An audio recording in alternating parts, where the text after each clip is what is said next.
Wassalatu wassalamu ala Rasulillah wa ala alihi wa man wala. Malam hari ini kembali kita akan mengadakan kajian. Malam ini kebetulan kajiannya masih tematik dengan tema tantangan menuntut ilmu di zaman fitnah. Panitia memilih tema ini dengan banyak alasan tentunya, karena belakangan ini banyak fenomena yang kita hadapi saat menuntut ilmu, baik internal maupun eksternal. Mudah-mudahan malam ini kita mendapatkan pencerahan bagaimana caranya agar kita bisa istiqomah dalam menuntut ilmu. Insyaallah pertemuan selanjutnya kita akan membahas kajian kitab insyaallah.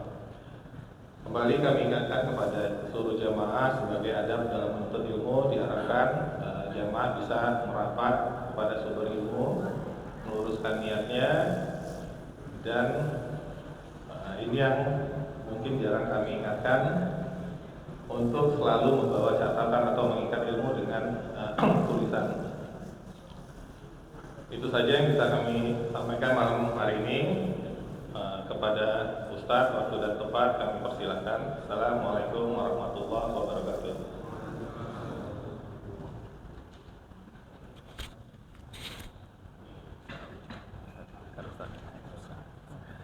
Ini juga.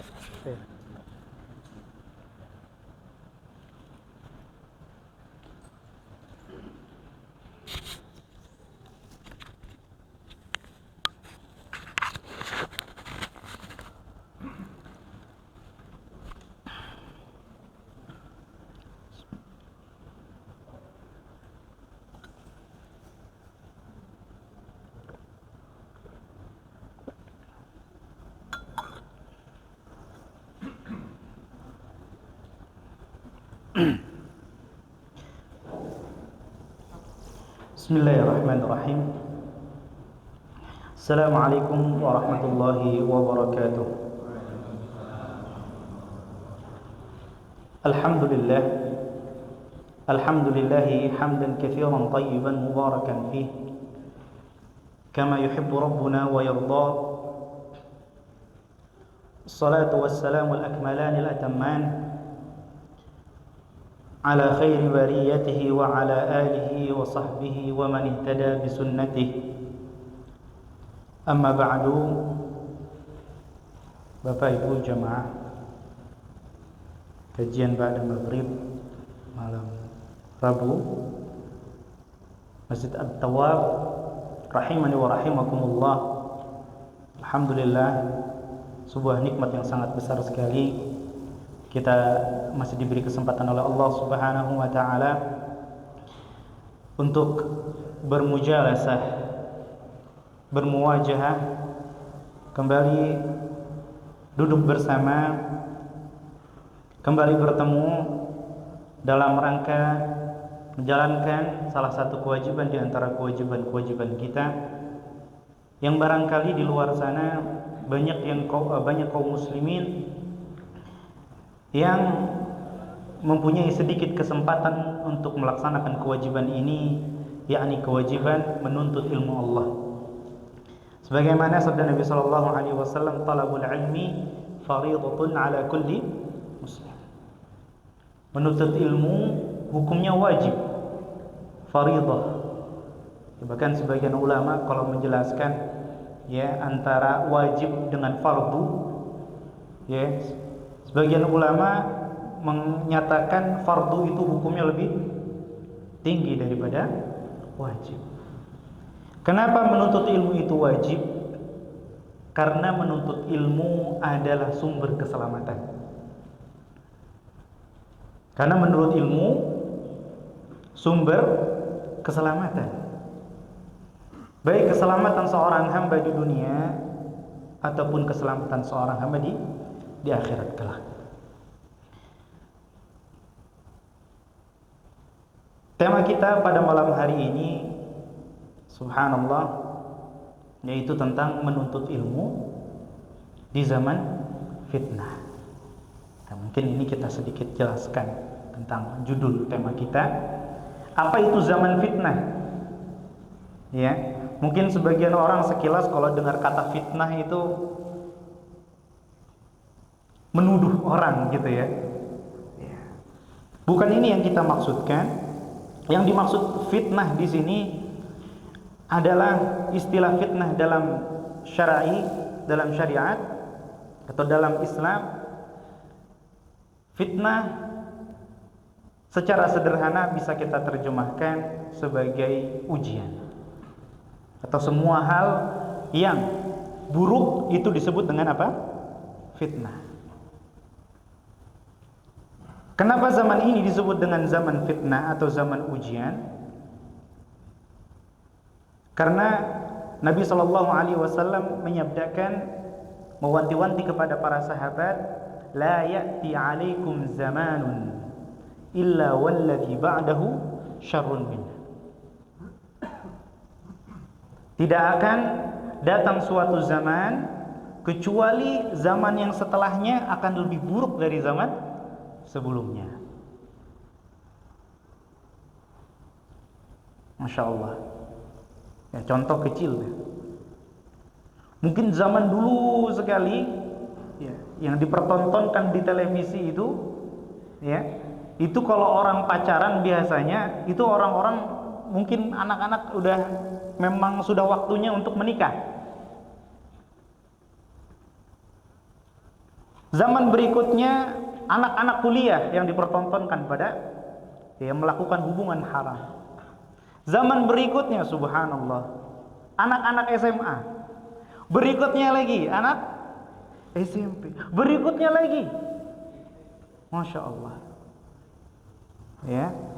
Maka jangan heran kalau misalnya beberapa waktu ke depan bisa jadi anak subhanallah. Dan itu terjadi. Bagaimana zaman ini berkembang begitu pesat teknologinya, namun akhlak, adab, bahkan mungkin ilmu juga tidak berbanding lurus perkembangannya. Subhanallah. Maka ini tantangan. Dengan begitu bebasnya pergaulan. Kalau zaman dulu orang tua mengontrol pergaulan anak, subhanallah, enak. Yang penting anak nggak keluar rumah, aman, selesai. Zaman sekarang mau dikunci di dalam kamar sekalipun, apakah itu jaminan anak tersebut aman dari pergaulan yang tidak baik? Belum tentu. Nah, ini contoh kecil. Subhanallah. Mungkin ada yang sekarang zaman teknologi, subhanallah, kita bisa belajar di internet, bisa baca artikel, bisa menyimak video dan lain sebagainya. Alhamdulillah, ada sisi baiknya. Namun bersamaan dengan itu, tidak semua yang ada di internet juga baik. Jadi harus pintar-pintar memilih kita ketika mencoba mencari informasi di internet. Nah, maka dari ini penting untuk kita untuk mencari ilmu, untuk menggali ilmu lebih dalam. Dan kita juga harus bisa membedakan mana yang ilmu, mana yang terlihat ilmu namun hakikatnya bukan ilmu. Mana yang ilmu dan mana yang nampaknya ilmu padahal aslinya bukan ilmu. Maka para ulama menyatakan, apa itu ilmu? Al-ilmu qala Allah wa qala rasuluh wa qala as-sahabatu hum ulul irfani. Yang dimaksud oleh Allah Subhanahu wa taala ilmu, yang dimaksud bahwa ilmu wajib dituntut, yang dimaksud oleh Rasulullah sallallahu alaihi wasallam orang yang menuntut ilmu akan mendapatkan ini dan itu, yang dimaksud di sini adalah ilmu qala Allah, apa yang difirmankan oleh Allah. Ilmu yang berdasarkan Al-Qur'an. Wa qala rasuluh, Dan ilmu,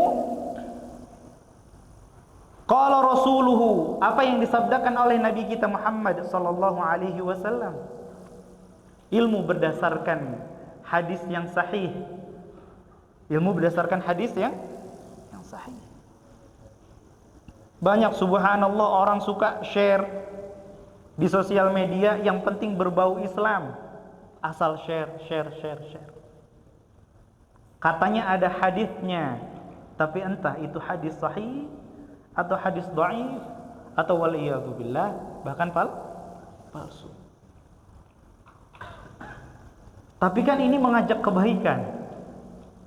Ya. Belum tentu. Ya, bisa jadi orang yang mengira itu baik justru akibatnya luar biasa. Sebagai contoh, ada suatu kejadian dalam sejarah, subhanallah, kaum muslimin gara-gara hadis palsu satu negara dibantai. Gara-gara hadis palsu. Yaitu di zaman Ibnu Taimiyah. Ya, kalau kita baca sejarah, bangsa Mongol atau Tatar, ya, itu mereka mengekspansi dunia jalan ke arah barat dari dataran Cina, ya, masuk sampai suatu ketika, ya, tiba di negeri di mana Syekhul Islam tinggal. Ya. Ternyata ketika itu kaum muslimin, ya, sering mendengar hadis palsu. Kedengarannya sekilas bagus. Yaitu apa? Bahwa, ya, buang air kecil sambil duduk sunnah atau makruh atau wajib hukumnya ini? Sunnah. Ya, buang air kecil bukan berdiri tapi duduk itu sunnah. Tapi apa isi hadisnya? Buang air kecil sambil duduk pahalanya lebih afdal daripada jihad fisabilillah. Maka datanglah tentara Tatar, daripada jihad mending saya kencing sambil duduk kabur. Yang harusnya bisa membela kaum muslimin, mengusir para penjajah, akhirnya termakan. Sekilas baik. Ya, sekilas baik. Nah, itulah mengapa agama kita, agama Islam, tidak butuh dengan hadis yang palsu. Subhanallah, kita pakai hadis yang sahih, kita amalkan semuanya saja, luar biasa kita. Ya. Luar biasa. Ya, tak perlu kita hadis-hadis yang dhaif ataupun palsu, bahkan, ya, yang dhaif, yang sangat dhaif, tidak bisa diamalkan sama sekali atau bahkan sampai palsu. Yang ini justru malah, ya, merusak tatanan agama. Maka di zaman fitnah seperti ini, ya, di mana tantangan, ya, kebutuhan kaum muslimin terhadap ilmu sangat tinggi sekali, maka hendaknya kita jadilah kaum muslimin yang, ya, kita menjadi bagian kaum muslimin yang mengambil bagian itu, yaitu orang-orang yang mempelajari ilmu, orang-orang yang punya andil dalam keselamatan kaum muslimin. Karena Nabi SAW menyabdakan bahwa kaum muslimin ini akan terus dalam kemunduran dan akan terus menjadi bulan-bulanan musuhnya kaum muslimin, orang kufar, ya, sampai kapan? Hatta turaji'u dinakum, sampai kita kembali kepada agama kita, yaitu mempelajari Al-Quran dan Sunnah. Ya. Maka sangat banyak sekali hadis-hadis tentang keutamaan menuntut ilmu, mempelajari ilmu, memperdalam ilmu. Selain itu wajib. Cukup kita sebutkan satu di antaranya hadis Abi Umamah, dari hadis Abi Umamah, sahabat Abi Umamah radhiyallahu taala anhu. Beliau menyampaikan Rasulullah sallallahu alaihi wasallam bersabda, "Man ghada ilal masjid Barang siapa yang pergi ke masjid, Masya Allah. Ini bapak-bapak, ibu-ibu semua pergi ke masjid, sudah sampai masjid. Apa ganjarannya? Ya. Tapi pergi ke masjid bukan sembarang pergi ke masjid. Man ghada ilal masjid la yuridu illa an yata'allama khairan. Dari rumah sudah bawa niat bahwa dia niatnya itu tidak lain dan tidak bukan untuk mempelajari kebaikan. Au ya'lamah. Mungkin kalau kata mempelajari terlalu tinggi, karena yang namanya mempelajari itu kan serius begitu ya. Au an ya'lamah, atau sekedar tahu kebaikan. Ya, dengar-dengar kebaikan. Ya, dalam lafaz lain au yu'allimah, atau mengajarkan kebaikan. Ya. Baik itu belajar ataupun mengajarkan. Maka orang yang seperti ini apa ganjarannya? Subhanallah. Ya. Kalau bukan karena hadis ini sahih, ya, tentu kita tidak akan percaya ganjarannya betapa besarnya. Ya. Kana lahu ka ajri hajin taman hajjatuh. Maka orang ini dapat pahala seperti orang yang haji. Subhanallah. Mungkin di antara kita ada yang belum mampu haji, atau mungkin di antara kita mungkin sudah lewat umurnya. Ada aturan haji baru ya. Maksimal berapa umurnya, Pak? 65 kalau nggak salah ya. Iya betul, 65 ya. Nah, 65. Ya. Sudah 65. Atau mungkin cek di internet, antrian haji panjang luar biasa. 50 tahun yang reguler. Ya, 50 tahun. Ini kapan bisa haji? Kan gitu. Subhanallah, enggak perlu sedih kita. Enggak perlu sedih. Betul, nanti kalau kita dapat rizkinya, kalau kita dapat kemampuannya, wajib haji itu. Namun sebelum kita bisa benar-benar menunaikan haji, inilah haji kita. Yaitu datang ke masjid, mendengarkan kebaikan, atau hanya sekedar tahu kebaikan, atau mengajarkan kebaikan. Kana lahu ka ajri hajin taman hajjatuh. Dia seperti orang yang berhaji sempurna pahala hajinya. Subhanallah. Ya. Jadi keberadaan kita di sini itu bukan keberadaan yang biasa-biasa saja. Ya. Beda bensin yang kita habiskan untuk datang ke masjid menuntut ilmu sama ke lapangan futsal, Pak. Beda. Ya. Debu yang menerpa wajah kita, ya barangkali ibu-ibu suka merawat wajah. Itu beda dengan debu yang menerpa wajah ketika datang ke mall. Beda. Allah Subhanahu wa taala benar-benar hargai. Ya. Subhanallah. Ini hadis dinyatakan oleh Syekh Al-Albani, ya, hasan sahih, hadis riwayat Tabrani. Ya. Hadis hasan sahih. Jadi bukan hadis dhaif. Bukan hadis dhaif. Dan bukan berarti juga kalau kita, saya kan sudah biasa ikut kajian, berarti saya sudah enggak usah haji aja. Ya. Duitnya buat modal usaha lagi. Enggak, bukan. Ya, karena kalau ada ibadah mempunyai fadilah, pahalanya sekian dan sekian, itu tidak menggugurkan kewajiban, ya, ibadah yang menjadi fadilah. Artinya kalau fadilahnya seperti ibadah haji, maka itu tidak menggugurkan kewajiban ibadah haji. Ya, sama kalau misalnya kita sholat di Masjid Nabawi, ya kan, bisa sampai 10.000 kali lipat. Oh, kalau gitu saya sholat aja di sana, umroh, sholat banyak-banyak di sana, pulang-pulang udah nggak perlu sholat lagi. Enggak, bukan ya. Tetap wajib sholat. Nah, masya Allah. Bahkan para ulama, boleh dikatakan bersepakat bahwa mereka menyatakan yang namanya ilmu, menuntut ilmu adalah ibadah paling mulia setelah ibadah wajib yang lainnya. Ibadah sunnah yang paling besar pahalanya adalah menuntut ilmu. Mungkin kita belum menjadi orang yang ahli tahajud. Mungkin ya perut kita belum bisa diajak kompromi buat Senin Kemis, apalagi puasa Daud. Ya, berangkatnya sebelum subuh, sampai rumah udah gelap.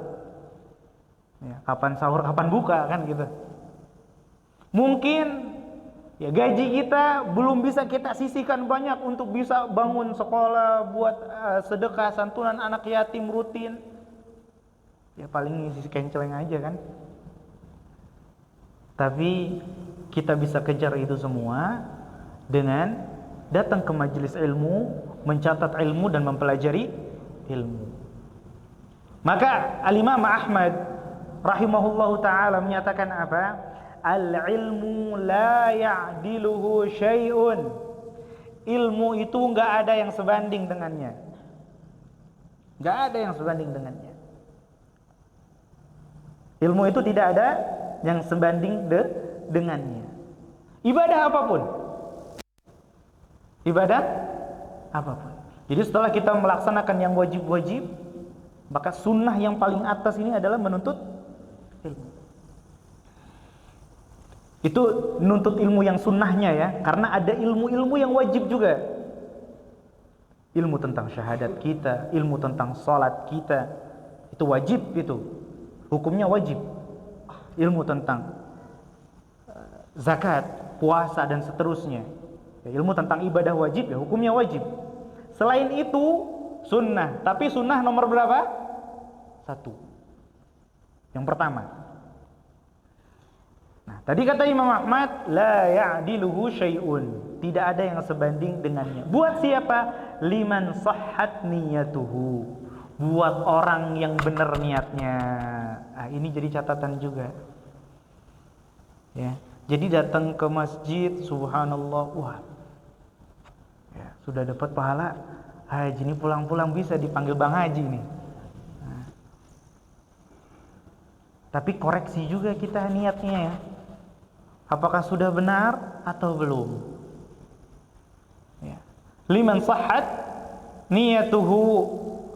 Maka ada salah seorang murid beliau yang bertanya, ya Aba Abdillah. Imam Ahmad biasa dipanggil dengan Abu Abdillah. Ya, ya Aba Abdillah, kaifa takunu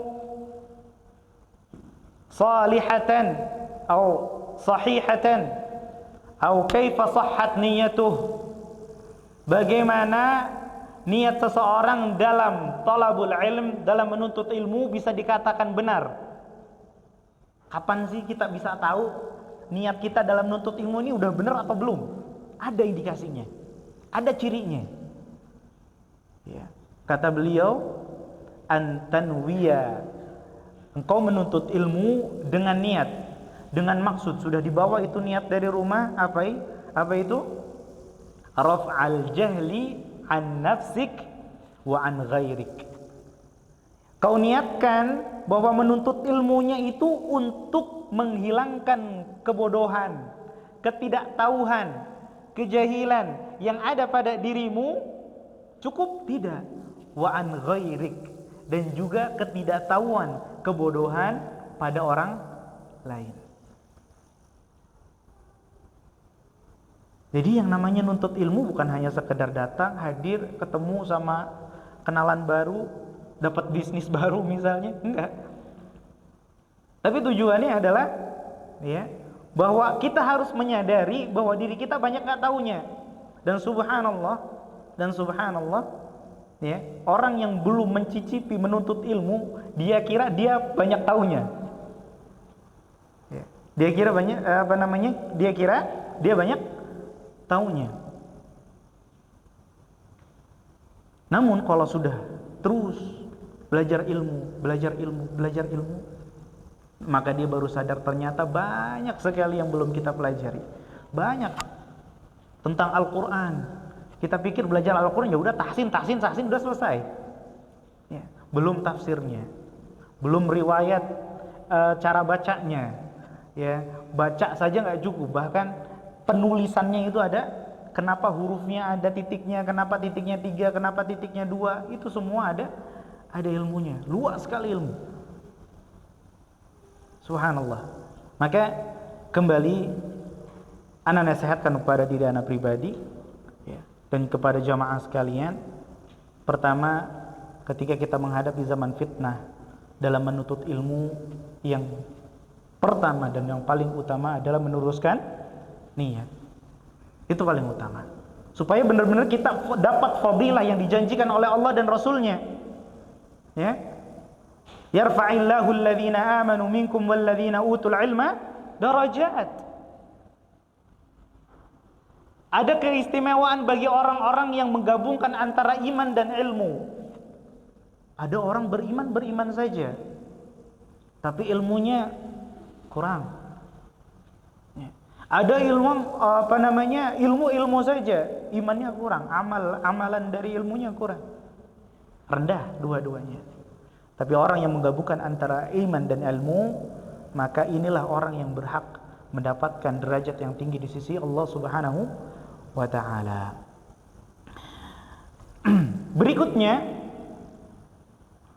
kita ingat hadis Nabi SAW, bahwasanya orang yang menuntut ilmu namun menyalahgunakannya, ya, orang salah niat dalam menuntut ilmu, maka dia akan dijadikan, ya, absennya nomor 1 masuk neraka. Absennya nomor 1 masuk neraka. Dalam hadis sahih, Rasulullah SAW, ya, menyabdakan, ya, ada 3 orang. Ada 3 orang pertama kali masuk neraka. Rasulullah SAW sebutkan salah satu, wa rajulun ta'allamal ilma, dan seorang yang belajar ilmu, ya, liyuqal alim, tapi ternyata tujuannya adalah supaya dibilang dia banyak tahu. Ya. Dia banyak tahu. Maka diambil kakinya, diseret badannya di atas mukanya. Jadi masuk neraka itu nggak kayak kita masuk pintu gitu ya. Diseret. Penduduk neraka lalu dilempar masuk ke neraka. Maka betullah sabda Nabi SAW, man talabal ilma liyubahi bihil ulama wa yumari bihi sufaha fannaran nar. Orang yang niat nuntut ilmunya itu, ya, untuk apa? Supaya dia bisa merasa bangga ketika di hadapan para ulama, alim, atau yumari bihi sufaha. Ini barangkali banyak kaum muslimin terjatuh di yang kedua. Niatnya adalah untuk berdebat dengan orang-orang yang safih.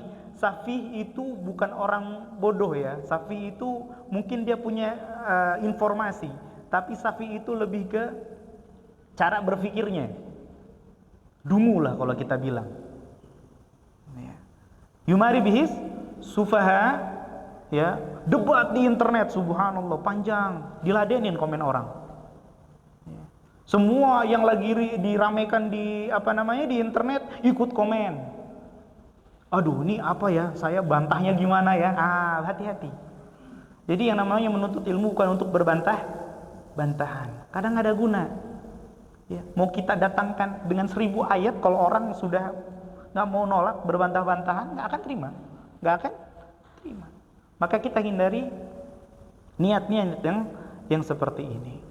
Dan yang kedua, al-bad'u bil ahammi fal aham. Memulai menuntut ilmu dengan yang terpenting, kemudian yang terpenting, barulah yang penting. Ya, menuntut ilmu dari yang terpenting. Ilmu paling penting apa? At-tauhid. At-tauhid. Maka kalau misalnya, ya, ibu-ibu barangkali semangat belajar tahsin, baca Al-Quran, Masya Allah, bagus, luar biasa.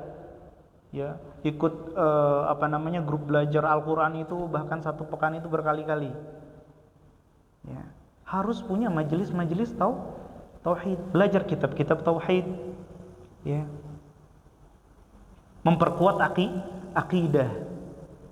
tentang mengesahkan Allah Subhanahu wa taala, apa saja, hal-hal apa saja, baik perbuatan atau ucapan yang kira-kira bisa mengganggu tauhid kita. Ya. Kadang kita subhanallah ya, main bola misalnya. Wah, tadi coba kalau nggak ada antum gol itu tadi. Subhanallah, ringan rasanya. Tapi subhanallah. Ya. Kita punya usaha, punya perusahaan. Iyalah. Bosnya siapa dulu, jago ngatur dan lain sebagainya. Hati-hati dengan ucapan-ucapan seperti ini. Berobat, saya kalau berobat mesti pakai dokter A. Kalau dokter B, C, D. Pokoknya kalau dokter A tuh pasti sembuh lah.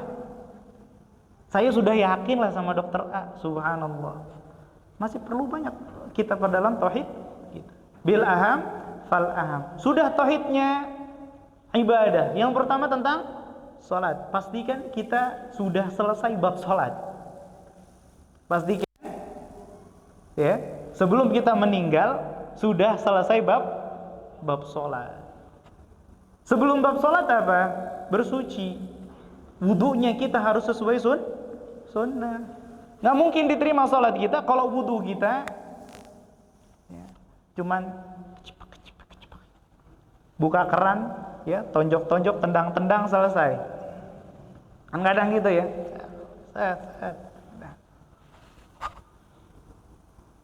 Masih ada tersisa 1 senti di sini belum kena air. Di sikunya masih ada. Subhanallah, Nabi sallallahu alaihi wasallam lihat ada sahabat wudu. Di tumitnya ada sebesar uang dirham, enggak kena air. Ditegur keras sama Nabi sallallahu alaihi wasallam, keras tegurannya. Cuman masalah wudu, bukan cuman. Serius. Gara-gara apa? Masih ada bagian yang belum terkena air. Enggak diperhatikan. Bahkan mungkin kita sering dengar bahwa di antara sebab siksa kubur adalah orang yang tidak cebok, belum selesai bab bersucinya. Ya. Belum selesai bab bersucinya. Kebelet pipi, subhanallah. Ya, bahkan nah ini pelajaran juga buat kita. Kalau kita punya anak kecil jangan sampai ya mempermudah. Waduh, enggak ada nih toilet jauh. Udahlah nak, kamu nih minggir dulu ya, di tol minggir dulu, udah kencing samping jalan tol aja. Subhanallah, jangan sampai. Ya, jangan sampai. Nah, itu kejadian sekali. Nanti kalau udah gede, oh bapak saya dulu ngajarin kayak gini. Subhanallah. Nah, jangan sampai. Ya. Al-aham fal-aham. Ya. Tentang kewajiban-kewajiban kita, apa hak suami, apa hak istri, apa kewajiban suami, apa kewajiban istri. Sudah belajar belum? Harus. Kita gali lagi. Jangan sampai si suami meminta hak dari istrinya padahal bukan itu kewajiban istrinya. Jangan sampai si istri minta hak dari suami padahal bukan itu juga kewajiban suami. Nah, ini kita juga harus pelajari. Al-bad'u bil ahami fal aham. Ya. Jadi kalau misalnya belajar ya sudah cukup. Ustaz, ana mau belajar bahasa Arab, Ustaz. Ya, belajar sholatnya aja belum selesai udah pengen buru-buru belajar bahasa Arab. Bagus belajar bahasa Arab, bagus. Ya. Tapi yang paling penting dulu diselesaikan, dipraktekkan, baru yang tambahan-tambahan bisa ikut dipelajari. Nah, yang ketiga, at-tadarruj fi talabil ilm. At-tadarruj fi talabil ilm. At-tadarruj itu apa ya? Perlahan demi perlahan, ya, sedikit demi sedikit, bertahap. Ya, tadarruj itu bertahap dalam menuntut ilmu. Ya. Artinya apa? Kalau kita sudah selesai bab sholat yang cukup untuk kita laksanakan, alhamdulillah selesai semua yang wajib. Lanjut ke bab-bab berikutnya, jangan berhenti. Jangan berhenti. Ya, kalau kita sudah dapat ijazah S1, S2, S3 ya, atau bahkan Samsung udah S berapa sekarang? S, nggak tahu, S lilin kali ya. Setinggi apapun itu bukan berarti talabul ilm kita, menuntut ilmunya kita berhenti. Tidak, subhanallah. Saya sering lihat kajian-kajian, ya, di antaranya kajian murid-muridnya Syekh Al-Albani. Murid-muridnya Syekh Al-Albani itu kalau misalnya dijajarkan, biasanya kalau lagi daurah itu mereka beliau-beliau tuh berjajar. Salih Hasan, ya, Syekh Masyhur dan yang lainnya. Kalau kawannya ini lagi dapat sesi, subhanallah, itu pulpennya nggak berhenti mencatat. Kita yang di belakang hahaha. Subhanallah. Ya, gimana pulang mau dapat ilmu? Ya. Itu subhanallah. Semangatnya para ulama ketika menuntut ilmu, mencatat. Temannya lagi ngomong. Kan gurunya sama ya. Tapi catat. Ya. Bahkan sebagian ulama ketika ditanya, ya Syekh, sampai kapan antum nuntut ilmu? Ya. Sampai kapan? Minal mahbarah ilal maqbarah. Dari sini, dari saya, tempat saya mahbarah itu tempat buat tinta. Dari sini, dari tempat saya nulis, ilal maqbarah. Kenapa? Karena bisa jadi dari sekian majelis ilmu yang kita duduki, nyangkut satu kalimat yang benar-benar berarti buat hati kita, yang benar-benar bisa menyelamatkan kehidupan beragama kita yang tadinya mungkin malas-malas beribadah. Tiba-tiba subhanallah, itu benar-benar menjadi titik tolak semangat ibadah, semangat menuntut ilmu. Benar-benar bisa, iya, sekarang saya benar-benar mau tobat, meninggalkan semua maksiat yang telah lalu. Ya, itu kelas ulama, masya Allah. Masih terus mencari dan mencari. Jadi tadarruj, mulai dari yang penting, ya, dari yang sederhana, kemudian terus perdalam, jangan pernah berhenti. Jangan pernah merasa, anak udah ikut kajian dari tahun 70-an, masya Allah. Ya, sekarang anak jadi panitia aja lah.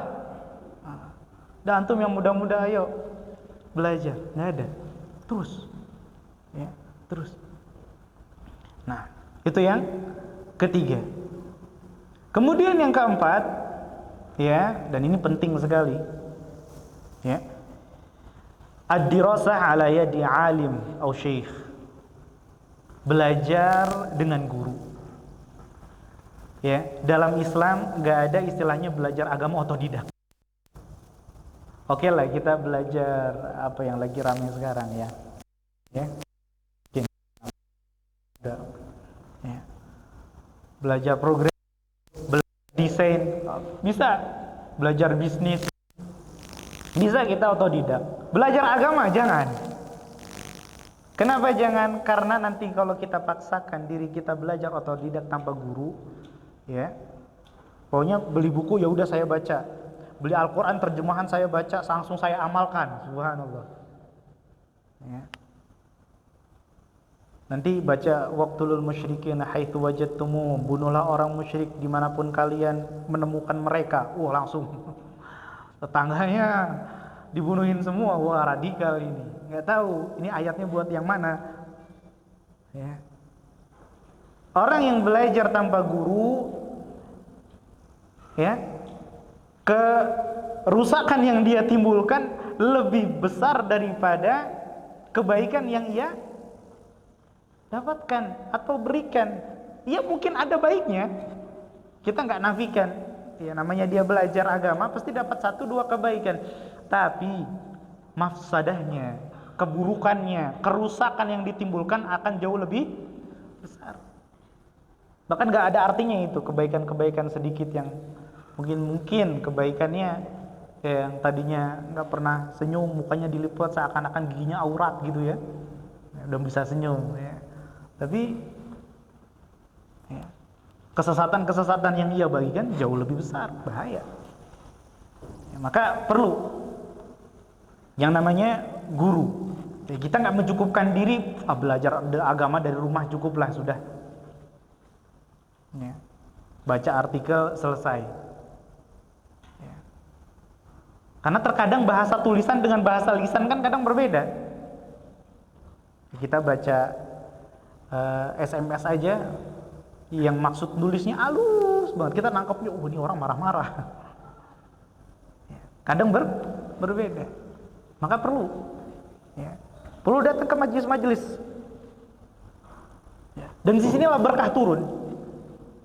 Sebagaimana tadi di hadis yang sudah kita sampaikan, ya, riwayat At-Tabrani tadi, hadis Abi Umamah, bahwasanya fadilah ilmu, ya, lebih besar berkahnya ketika kita datang ke tempat ilmu.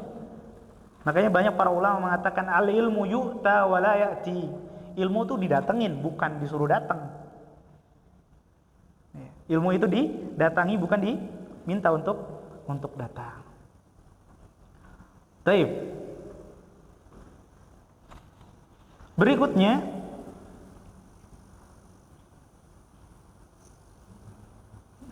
ini yang berikutnya al-hadhar min at-ta'assub lil ulama. Hindari sikap fanatisme terhadap ulama atau terhadap guru. Gak boleh sifat fanatisme dalam Islam itu dilarang. Satu-satunya fanatisme yang diperintahkan di dalam Islam adalah fanatisme kepada Allah dan Rasulnya. Kita harus fanatik sama siapa? Allah dan Rasul. Kalau Al-Quran, wah sudah Al-Quran saya pegang. Gak peduli siapa yang ngomong. Kalau Al-Quran bilang haram, ya haram. Rasulullah SAW bilang wajib, ya sudah, saya fanatik sama Rasul. Mau 1000 orang, mau seluruh dunia menyalahkan saya, menghina saya, mengejek saya, kalau ternyata memang Rasul mengajarkannya seperti ini, saya fanatik sama Rasul. Nah, mau berpaling kepada pendapat-pendapat yang lain.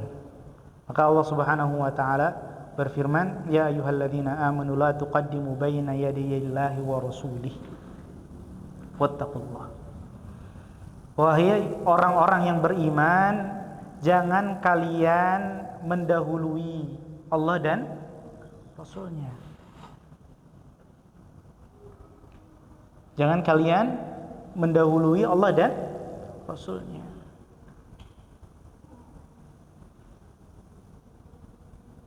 Betul, dalam masalah dunia Allah Subhanahu wa taala halalkan semuanya. Pada dasarnya urusan dunia itu halal. Makanan apapun, dengan warna apapun, dengan rasa apapun.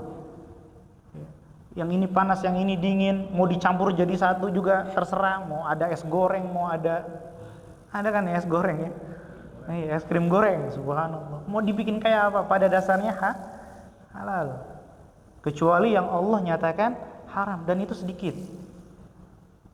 Tapi kalau urusan agama, urusan ibadah, ya, para ulama sepakat, mau dari mazhab manapun, ibadah itu tauqifiyah. Ibadah itu tauqifiyah.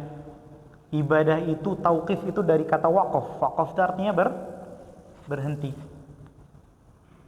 Artinya jangan kita melangkah sebelum ada perintah. Baik itu perintah yang mewajibkan atau hanya sekedar menyarankan. Mewajibkan wajib, menyarankan sunnah. Jangan duluan melangkah. Meskipun kita cinta luar biasa dengan guru kita mengajarkan amalan-amalan nih, biar rezekimu lancar. Nih, baca Al-Fatihah 100 kali, 1 nafas. Subhanallah. Boro-boro. Ya. Baru 3 kali udah ngap ya. Ke-10-nya udah bengek ya. Subhanallah. Nah, perlu diamalkan. Tunggu dulu. Tauqif. Waqaf dulu. Kalau di Al-Qur'an waqaf berhenti ya. Waqaf dulu, berhenti dulu. Tanyakan. Mohon maaf guru. Ya, yang saya hormati. Saya tidak fanatik dengan Anda. Saya fanatiknya dengan siapa? Allah dan Rasulnya. Apakah Allah dan Rasulnya mengajarkan demikian? Ya. Saya dapat di mimpi. Oh, Masya Allah. Banyak yang seperti itu, subhanallah. Banyak. Ya. Mimpi katanya ketemu Rasulullah, tapi dia nggak hafal ciri-ciri Rasulullah. Ya. Bukan Rasulullah yang dia temui, Rasul syaitan. Bahaya. Ya. Maka tidak ada fanatisme kecuali kepada Allah dan Rasulnya. Ya. Ibadah itu tauqifiyah. Tidak boleh kita sembarang mengada-adakan ibadah ya, tanpa kita ada tahu dalilnya. Tata cara ibadah tanpa kita tahu tuntunannya. Maka pada dasarnya para ulama mengatakan tadi al-aslu fil ibadat al-hadr. Pada dasarnya semua ibadah itu hukumnya haram. Iya. Ini kita sholat nih. Nanti sholat apa? Sholat isya ya. Sholat isya. Sebelum datang ya, perintah dari Allah kepada Rasulnya tentang sholat, nggak boleh sholat. Nggak boleh sholat. Nggak boleh sholat. Nabi SAW sebelum mendapatkan wahyu didatangi Jibril nggak sholat karena memang belum boleh sholat. Ya. Sholat tidak seperti sholatnya kita. Baru sholat dengan sekian rakaat, dengan baca ini baca itu, bisa kita jalankan kalau itu sudah diajarkan oleh Nabi Muhammad SAW.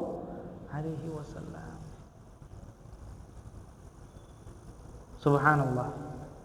Ya.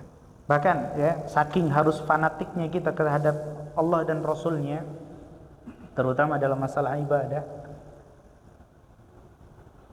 Pernah suatu ketika ada seorang sahabat diajari sama Nabi SAW doa sebelum tidur. Ya, doa sebelum Allahumma inni aslamtu nafsi ilaika dan seterusnya sampai pada lafaz amantu bi kitabikal ladzi anzalta wa nabiyyikal ladzi arsalta. Sudah masuk Isya? Baik. Ya, wa nabiyyikal ladzi arsalta. Aku beriman dengan kitab yang kau turunkan dan nabi yang engkau utus. Sahabat salah ngomong. Bukan wa nabiyika, tapi wa rasulika. Dan rasulmu yang kau utus. Nabi namanya siapa? Muhammad SAW. Rasulullah namanya siapa? Nabi Muhammad. Orangnya itu juga. Beliau juga sama. Ditegur sama Nabi. Bukan wa rasulika wa nabiyyikal ladzi arsalta. Ya, Masya Allah. Maknanya sama, diganti nggak boleh. Apalagi nambah-nambahin. Mau itu dengan niat menghormati lah, mau itu dengan niat wah ini menunjukkan rasa cinta lah. Itu barulah lafaz. Apalagi kalau sudah festival dan seterusnya. Ya. Maka hati-hati. Perlu kita terus menggali ilmu dan mempelajari qala Allah wa qala Rasuluh wa qala sahabah, mempelajari apa yang Allah firmankan, apa yang Rasulullah SAW sabdakan dan apa yang sudah dipraktikkan oleh para sahabatnya. Aqulu ma tasma'un wa sallallahu ala nabiyyina Muhammadin wa ala alihi wa sahbihi ajma'in.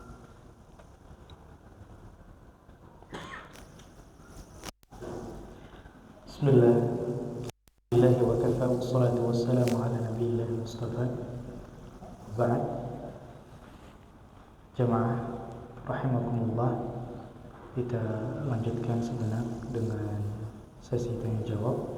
Barangkali tadi di antara poin-poin yang kita sampaikan ada yang kurang jelas dan perlu dijelaskan ulang atau ada hal yang ditanyakan, kami persilahkan.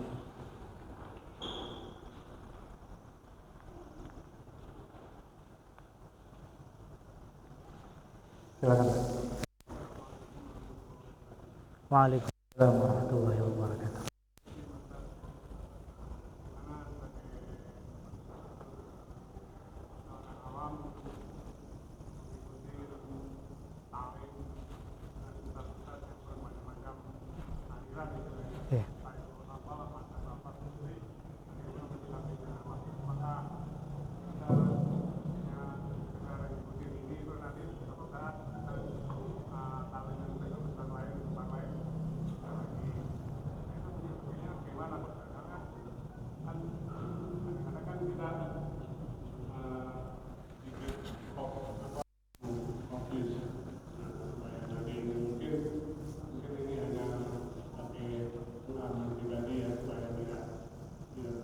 hal yang tidak menyenangkan. Suatu saat kan kita mencari hidayah itu kan ya gampang, terus hidayah terus hingga ini kok utama kalau kita secara profesional bukan kita maklumi juga nggak karena sebenarnya kan karena backgroundnya memang mungkin itu aja gitu. Assalamualaikum warahmatullahi wabarakatuh. Masya Allah, ini pertanyaan yang sangat penting sekali dari Pak siapa Pak? Pak Ahmad. Pak Ahmad Hafizahullah Ta'ala, beliau menanyakan bagaimana kita menyikapi ketika kita mengikuti beberapa kajian dengan ustadz-ustadz yang berbeda, ya. Apakah kita semua kajian yang penting ada pengajian kita ikuti, ya, atau kita pilih-pilih atau bagaimana? Masya Allah. Tentu, ya, agama ini dalam menuntut ilmu, ya, kata para ulama mengatakan, innal ilma dinun, fanzuru amman ta'khuduna dinakum. Sesungguhnya ilmu ini agama itu sendiri. Maka perhatikanlah dari mana Anda mengambil agama Anda. Kalau kita pilih-pilih madu dalam arti sebenarnya, ya, jangan kemana-mana dulu. Kalau kita pilih madu, itu madu yang paling murni, kan seperti itu. Ya. Kalau kita berobat, ya, kalau bisa kita cari dokter yang riwayatnya bagus. Ya, jangan yang banyak kasusnya, malpraktek dan seterusnya. Kalau kita cari rumah sakit untuk berobat, ya, kita kan suka pilih-pilih. Kalau kita mau minum obat, kita pilih, nggak sembarangan itu, kita hati-hati gitu. Itu untuk maslahat badan kita di dunia ini, duniawi. Itu saja kita pilih-pilih, Masya Allah. Maka sikap kita yang benar ketika itu menyangkut maslahat akhirat kita, maka kita harus lebih pilih-pilih lagi. Pilih lagi. Dan alhamdulillah kajian, pengajian, majelis ta'lim di mana-mana banyak. Ya.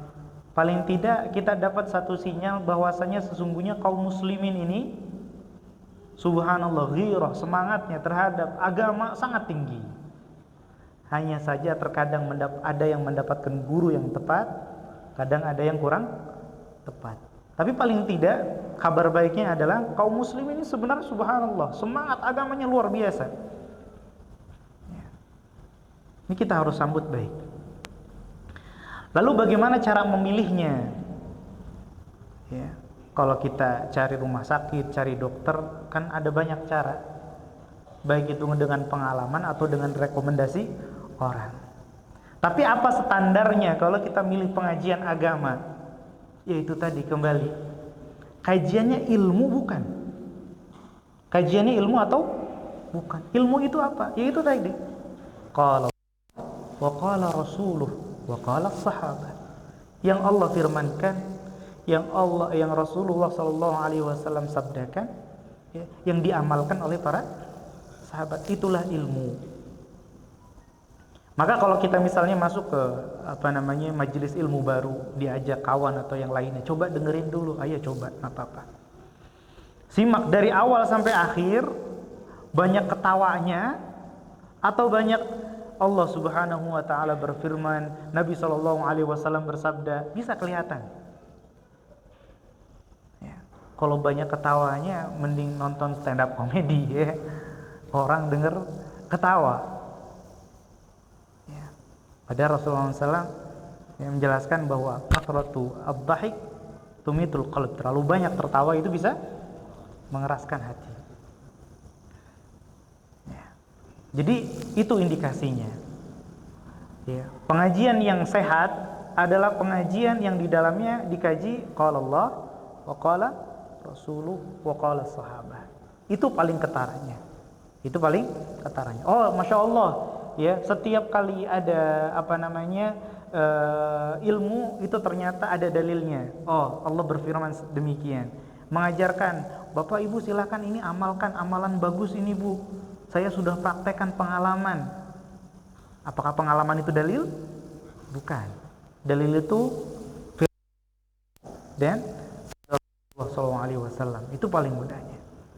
Ya. Jadi kita bisa memilah dan memilih. Ya. Kalau hanya sekedar wah ceramahnya enak, adem di hati, ya, itu bukan alim, itu motivator itu motivator, pinter ngomong. Banyak kayak gitu yang yang nggak pakai dalil, yang seperti itu non muslim kita undang jadi motivator. Itu motivator saja, ya, bukan majelis ilmu, bukan majelis ilmu. Jadi cara paling mudahnya yaitu kalau kita menuntut ilmu, apakah itu majelisnya sehat atau tidak, dilihat isinya, ya. Atau lebih mudah lagi, kita dapat rekomendasi dari orang kepercayaan kita. Oh ini Masya Allah ngikut pengajian di Masjid Tawab itu Masya Allah, ya, kajiannya itu isinya qala Allah, qala Rasul, ya, yang sabda Allah dan sabda Rasul. Jadi sikap kita seperti itu, harus pilih-pilih, harus pilih-pilih. Kalau boleh saya ya, mungkin barangkali kalau pilih majelis itu kayak pilih mantu, Pak. Bener-bener yang sudah diseleksi. Wallahu taala alam. Mudah-mudahan terjawab, Pak. Alhamdulillah.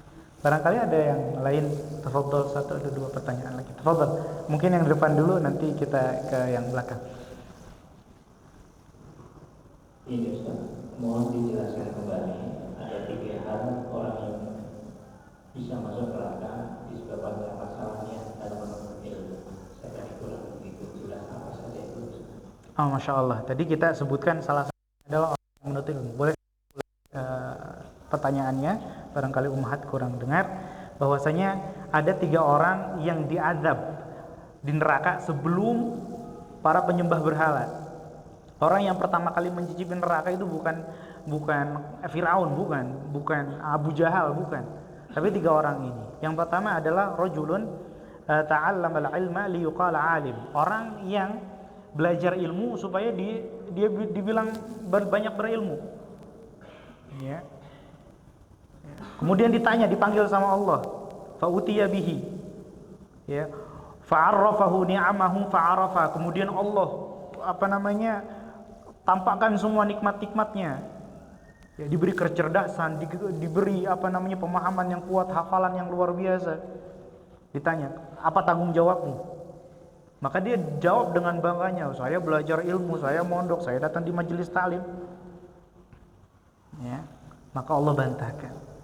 Ya, kata dia, demi engkau ya Allah. Allah bantah langsung. Kadzabta, bohong engkau. Walakin ta'allamtal ilma liyuqal alim. Kau tuh belajar ilmu supaya dibilang pinter. Ya. Dianggap paling tidak ketika bermajelis itu dianggap. Ya. Biar ditanya. Dia seneng kalau dia ditanya itu, kalau di majelis pada nanya dia seneng. Karena dianggap alim. Nah, ada yang manggil Ustaz tuh, Masya Allah kok jenggotnya luar biasa, pakai jubah kemana-mana pakai peci. Assalamualaikum Ustaz. Baru ke majelis seminggu dipanggil Ustaz, wah, senang. Itu yang pertama. Yang kedua, rajulun qara al-Qur'an. Ya, orang yang membaca Al-Qur'an. Ya. Kemudian liuqal qari. Belajar Al-Qur'an, belajar tahsin. Yang bedain hamzah dengan ain luar biasa fasihnya. Ya. Dia subhanallah ngajinya indah sekali suaranya. Tapi apa? Liuqal qari, biar dibilang pinter baca Al-Qur'an, dibilang qari. Kalau ada acara qarinya siapa? Dibilang qari. Ya. Maka orang yang seperti ini didatangkan lagi sama nasibnya juga, dipanggil sama Allah yang pertama kali itu. Orang yang pertama kali dihisab itu 3 orang itu tadi. Ya. Dipanggil, ditanya semua nikmatnya. Di antara nikmatnya suara yang Ya Allah, saya nggak pakai buat nyanyi itu ya Allah. Ya. Saya bisa nyanyi dangdut kalau mau, tapi enggak, saya baca Quran. Demi Engkau ya Allah. Ya. Sebutkan nikmat-nikmat yang lain. Iya ya Allah, saya dapat nikmat ini, nikmat itu, luar biasa. Terus apa yang kau amalkan? Ya, aku belajar Al-Quran. Demi Engkau ya Allah. Kemudian kata Allah, kadzabta, bohong. Ya. Kau qara'tal Qur'an walakinnaka qara'tal Qur'an liyuqal qari'. Ya, kau subhanallah ya, membaca Al-Qur'an supaya dibilang qari. Dan yang ketiga adalah siapa? Orang yang dihisab pertama kali. Wa rajulun tasaddaqa bisadaqatin. Ya. Orang yang selalu bersedekah. Ya. Bahkan dia tidak ada satu kesempatan bersedekah pun kecuali di situ ada sedekahnya dia. Masjid bikin program sedekah apapun itu sama dia. Ya. Atau bahkan mungkin namanya diganti jadi hamba Allah. Masya Allah. Nggak pernah ada yang tahu. Kemudian di hari kiamat dipanggil itu orang. Kita nggak tahu apakah kita akan menjadi orang itu, waliyadzubillah. Jangan sampai. Ya. Ternyata orang yang dekat dengan agama, orang yang dipanggil di hisab pertama kali, tapi menyelewengkan fadilah, keutamaan agama itu sendiri. Dia sedekah, ternyata liyuqal jawad. Ya, supaya dibilang dermawan, dikenang namanya. Oh, masjid ini saya nyumbang bangun masjid, kasih namanya Masjid Al-Agil. Masya Allah. Biar anak turunan saya bangga itu. Ya, nitip supaya nama masjid dan lain sebagainya. Ya. Wow, Masya Allah ya, berarti keluarga ini wah luar biasa. Ya, masjidnya di mana-mana, namanya sama semua.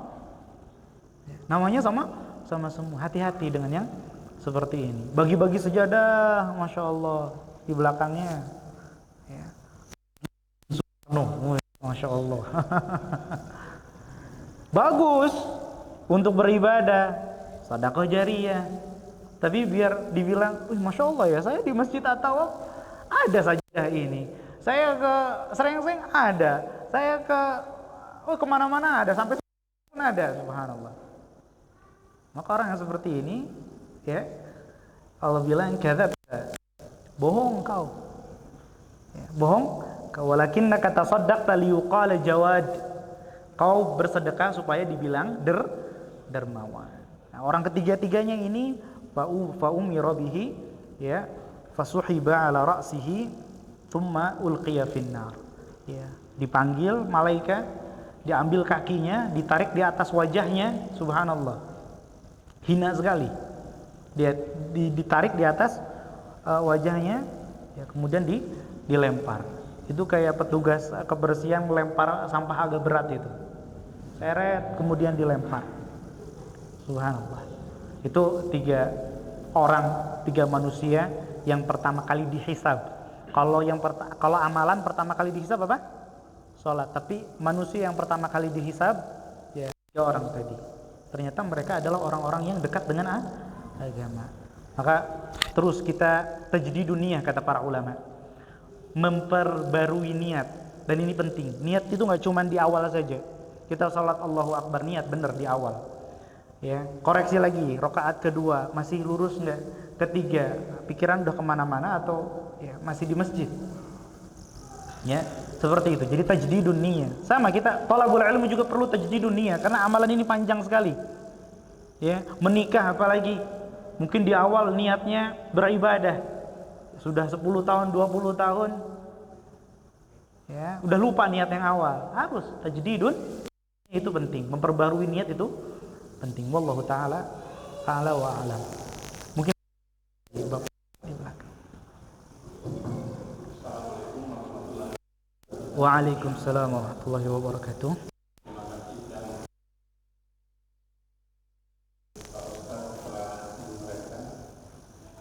dalam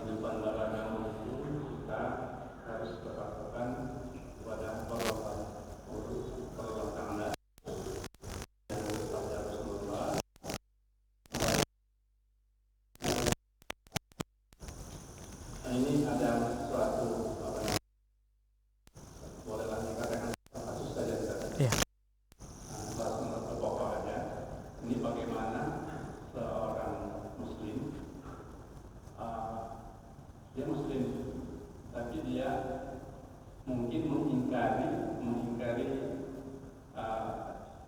yang telah disyariatkan oleh yang telah dipraktikkan oleh para sahabat. Dia berpendapat bahwa sebenarnya orang muslim atau muslim berkorban itu katanya itu di luar kehewanan, luar binatang. Ah iya. Jadi nggak manusiawi. Nggak inilah gitu ya. Masa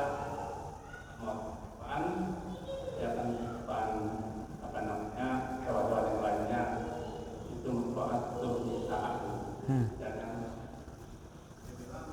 Itu sebenarnya kenapa harus seperti itu gitu. Jadi pertanyaan saya, kalau dia berpendapat seperti itu, apakah dia telah termasuk orang yang ingkar terhadap agama dan dia telah memaafkan dari agama ini dari ibadah-ibadah yang lainnya? Ingkari dari dhamma ini. Baik. Waalaikumsalam warahmatullahi wabarakatuh.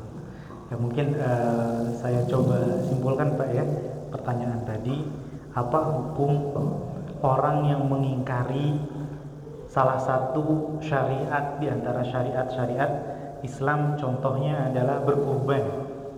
Ya, orang ini mengklaim atau mengecap bahwasanya kurban itu ya bertentangan dengan peri kehewanan. Seperti itu. Orang seperti ini apakah dia masih muslim atau tidak, atau bagaimana kita menilai orang seperti ini? Ya. Yang pertama ya. Tadi ya, itu prinsip kita harus fanatik dengan Rasulullah kan. Kalau fanatik itu apa? Ya terima sudah. Kalau misalnya akal kita nggak nyambung dengan qala Allah dan qala Rasul, ya, yang harus dicurigai bukan qala Allah wa qala Rasul, tapi akal kita. Berarti akal kita. Hemat kata, Allah dan Rasulnya benar. Hemat kata, pasti benar. Nah, lalu bagaimana dengan orang yang mengingkari? Ya, tadi katakanlah dengan bertentangan dengan peri kehewanan. Baik. Nabi SAW ya, ada Nabi ya. Kami mengutus engkau kecuali rahmat untuk semua manusia. Nabi Muhammad SAW bukan pembawa rahmat, tapi beliaulah rahmat itu. Rahmat itu, jadi apapun yang beliau ajarkan itulah kasih sayang. Maka beliau SAW menyampaikan innallaha katabal ihsana fi kulli syai. Sesungguhnya Allah itu telah mewajibkan berbuat baik dalam segala hal. Fa idza qataltum fa ahsinul qitlah. Kalau kalian baiklah ketika membunuh.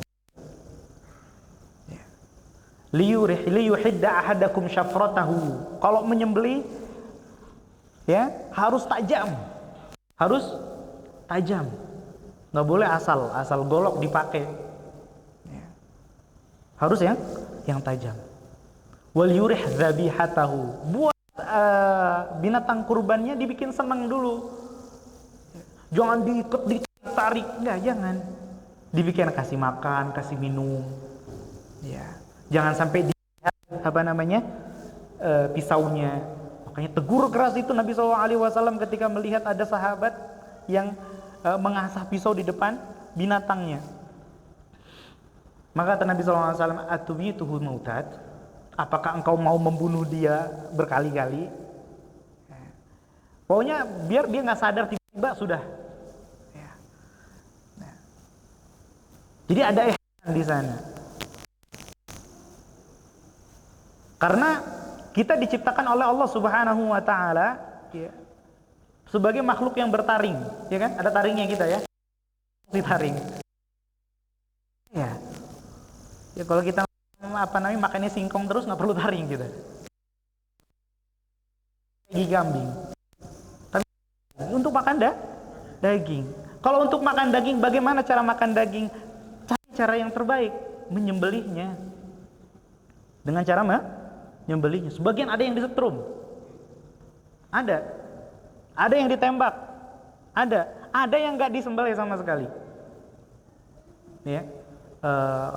Mohon maaf ya, dapat cerita ada teman kawan orang Bali itu kalau mau bikin babi guling itu langsung aja itu ambil besinya dari belakang sampai tembus mulutnya, tusuk langsung.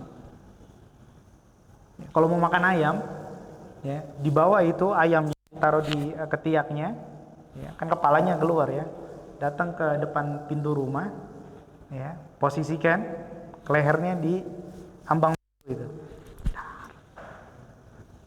Patah kepalanya, mati. Dulu saya pernah tinggal di daerah Salatiga juga, mereka makan anjing. Gimana cara mereka makan dagingnya? Subhanallah. Anjing masukkan ke karung digebukin. Yang tadi suaranya wuk wuk wuk jadi ai. Terdengar suaranya. Ya, belum mati digantung, dibakar. Subhanallah. Gak ada ihsan. Betul manusia makan daging, memang itulah hikmah Allah. Tapi harus dengan cara terbaik. Harus dengan cara terbaik. Dengan membeli. Wallahu alam, ya. Berikutnya kita bisa bantu pahamkan orang ini bahwasanya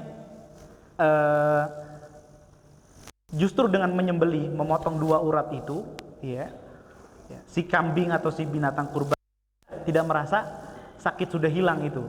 Urat sakitnya sudah putus. Urat sakitnya sudah putus.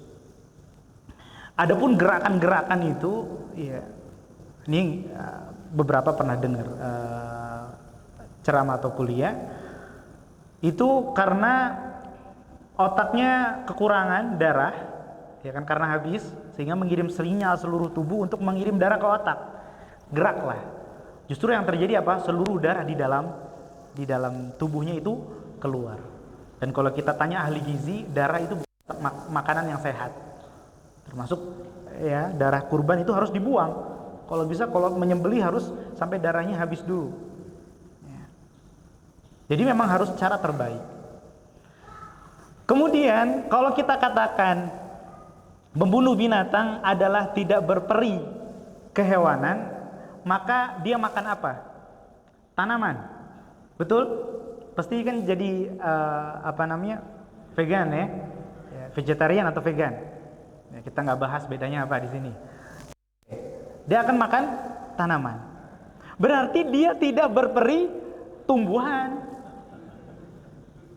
Iya tidak? Sekarang gini, binatang disembelih, dia bisa ngelawan loh. Lah kalau tanaman, lemah dia. Orang bunuh bayi lebih kejam tidak? Kenapa? Karena bayi nggak bisa melawan, kok dibunuh. Kejam tidak? Kejam. Maka kita katakan buat orang yang mengatakan menyembelih itu tidak berperi kehewanan, Anda lebih tidak berperi lagi. Ya.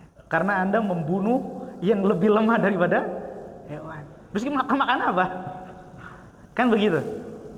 Nggak bisa. Makanya Islam itu pasti benar. Ya. Mungkin kita pikirnya belum sejauh itu, subhanallah.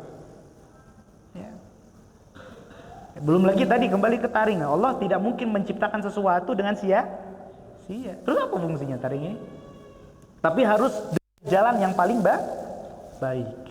Nah, jadi kita coba pahamkan ke orang ini. Nah, berikutnya apa sikap kita kepada dia? Ya, betul. Orang ya, di antara 10 pembatal keislaman yang disepakati oleh para ulama dari seluruh mazhab manapun, ada 10 diantaranya adalah apa? Mengingkari salah satu syariat Islam. Cukup satu saja. Mengingkari syariat kurban. Itu bisa batal Islamnya. Apakah kita langsung, wah kafir, besok saya sembelih kamu ini. Waduh bahaya ini. Gak bisa. Gak bisa sembarangan kita mengkafirkan orang. Ya, karena ada syurut dan mawani'nya. Ada syarat-syarat kita bisa mengatakan orang ini keluar dari Islam, batal Islamnya, dan juga ada penghalang-penghalangnya. Mungkin karena dia nggak tahu, belum sampai dalil kepada dia, belum paham, meskipun sudah diajari. Kalau belum paham, belum bisa dikatakan kafir. Ya. Kalau boleh dibilang, murtad itu dalam Islam itu kriminal. Itu kriminal. Kalau sudah kriminal, yang menghukum siapa? Para ulama, para umara, ya, pemerintah yang menegakkan hukum Islam. Ya bisa, baru diadili dulu. Orang seperti ini diadili. Gak bisa kita main hakim sendiri. Nah, ini kan kebiasaan kita, masyarakat kita, ada maling langsung digebuk, dihakimin sendiri. Bahkan ke bawah-bawah ini dalam masalah agama kita suka main hakim sendiri. Wah, ini sesat, ini kafir. Sesat, ini kafir. Oh, ini nggak bukti masuk surga ini. Jadi sikap kita tidak buru-buru menyesatkan atau mengkafirkan orang ini, tapi ya ini saudara kita, kasihan. Harus dipahamkan pelan-pelan. Ya, harus dipahamkan pelan-pelan. Dan apapun syubhat, keraguan-raguan yang ditanamkan oleh orang-orang di sekitaran kita atau di antara kaum muslimin tentang syariat Islam, kaidahnya tadi, kita harus fanatik kepada apa? Allah dan Rasulnya. Bukan Allah dan Rasulnya yang salah, bukan. Kitanya yang gagal paham. Kitanya yang gagal paham. Mudah-mudahan terjawab, Pak. Atau ada yang perlu dijelaskan lagi?